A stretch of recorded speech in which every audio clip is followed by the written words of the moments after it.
Dedi yok.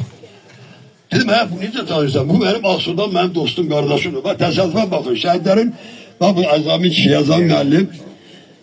Zaten biz muharebeden qabaq prezidente dəstək bir təşkilat kurmuştuk. Prezidentimize dəstək təşkilat kurmuştuk. Vaqif müəllim, sen de təşkilatdasan. Aksu'nun sədrimizdə Azami müəllim idi. Ben de Respublika üzrə qorxum ona, mən həmişə üstü oluram. Sədrin muaviniydim, Azami müəllim bilir. Məclisləri bunlar mən aparırdım.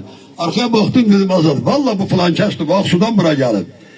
Gittim yakınlaştım, görüştük, öpüştük kardeş. Sen sağ ol, var ol dəstəyiyle.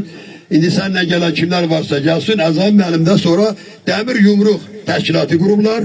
Həmişə, bak bizlerden de, məndən de üstün. Həmişə şəhid məclislərinin, şəhid valideynlərin, yanında olur, şəhidlərin o məclislərin aparıcılarından biri, təşkil edenlerin biri. Aksu zonasında, o bölgede gurur yerimizdir. Sağ ol ki, yardımla da hoş gelipsen. Bu Allah şəhidlər rəhmət eləsin ki, şəhidlərin hesabına